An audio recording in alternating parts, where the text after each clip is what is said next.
Hey guys, welcome to Cinebounce. Today we are talking about the Gold Coast Suns. Have hmm we spawned on a new horizon for this team, Big J? Mate, I love that kind of analogy there. The team's doing really well for the position that we thought they'd be in at the start of the season.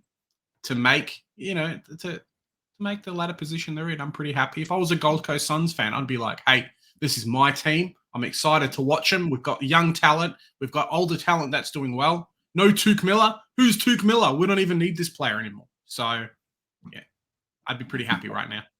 I know, I love it how you say, yeah, I know, I would be too, if a Gold Coast fan existed. I don't know I don't know who's gonna be watching this video if we're making this video for anybody or just for the sake of, hey, you know what? We gotta review every single team. I know, right? But look, if we get any views on this, that would be absolutely unbelievable. But hmm look, let's just start cracking into this team, I suppose. I'm sure there's Before someone around that goes for Gold Coast, Joe. They got to sell membership somewhere, right? Look, maybe, and if you're a Gold Coast fan, I apologize sincerely, but we're here to talk about you guys now and your current ladder position, 11th on the ladder. It might seem a bit worse at the surface, but 6 wins, 6 losses is the exact same stat line that you've got with the 8th place Geelong. So you are touching distance of the 8, only out by percentage. And what a glorious round percentage that is, Big J. I hmm love to see this, mate. Yeah, it's pretty good. As you say, same ladder. Well, not same ladder, but same wins and losses as Geelong. I don't think the team's really ever been this way. It's really about them in the second half of the season being able to continue this momentum because they've always been a side that does really well up until the buys. Kind of players get tired, things happen, and then they fall off. It's up to them now. They're in their buy round. Round 13, round 14 onwards, start continuing on with the form. And, fans maybe will see a final. Imagine that, Joe. We have their best performance for the year against Adelaide, where they scored 112 and then Adelaide scored 87. So demolishing by Adelaide here. Demolishing Adelaide. Yeah, exactly. That was last week's performance. And Mm, no better way to enter the bye. Historically, as you say, after the bye, things start to go downhill. But there's nothing quite like entering the bye on an absolute high, rhyming accidentally. I'm a poet, didn't even know it. And here we go. What was really impressive about this win was they came back from behind and they yeah. absolutely spanked the crap out of Adelaide from from the late second quarter well into the fourth quarter. They kicked like something like 7, 8, I don't know, 9 consecutive goals. I don't remember, but they absolutely flipped the switch. And it wasn't that Adelaide lost it; Gold Coast took it from them by Yeah. force, and it was a sight to behold.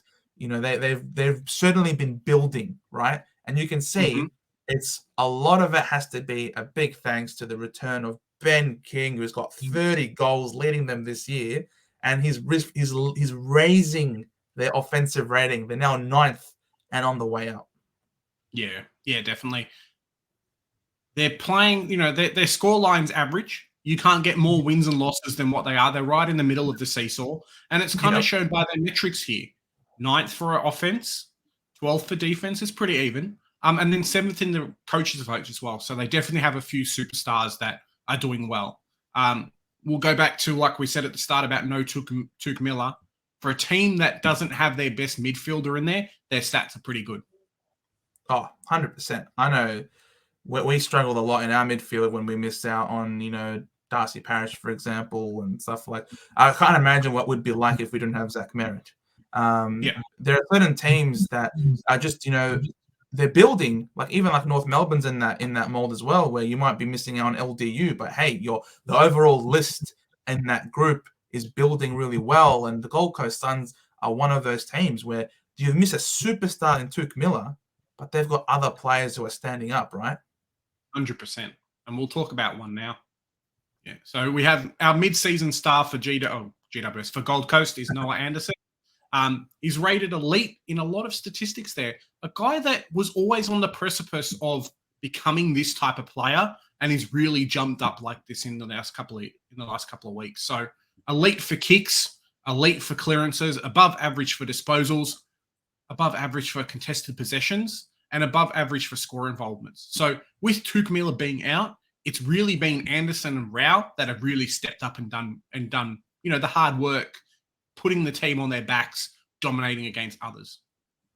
Yeah, 100%. It could have very easily have been Rao that we're highlighting the statistics and putting his glorious, grass-eating face on here as well. But the thing is, Rao has always had the rap, and his entrance into the league was probably one of the most dynamic, explosive in terms of sheer impact.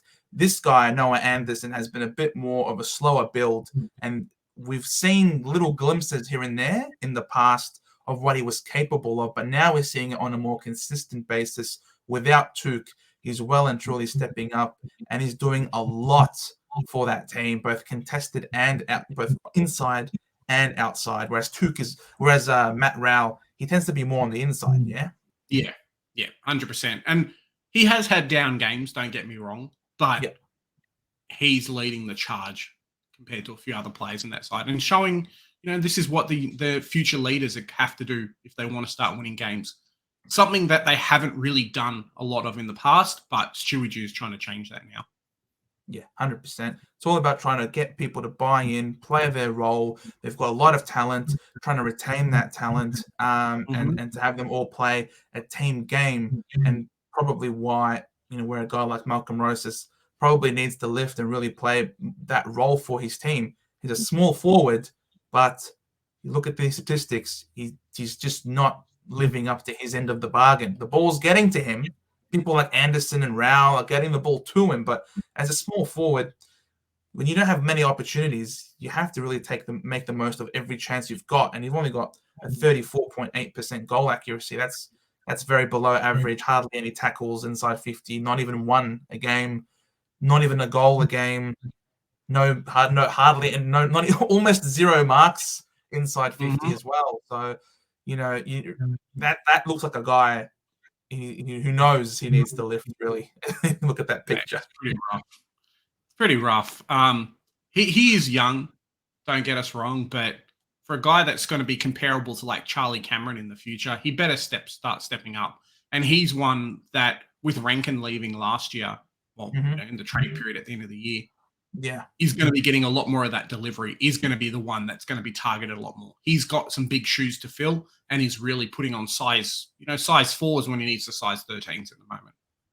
Yeah, exactly. We can't keep relying on King to really carry as prodigious as a talent as he is, and he really is one of the best players in the competition. You can't keep relying on your big key forwards when you're playing on the Gold Coast in dewy conditions. You really need to be able to perform exactly as you say, Charlie Cameron. He's the leading goal kicker for the Brisbane Lions.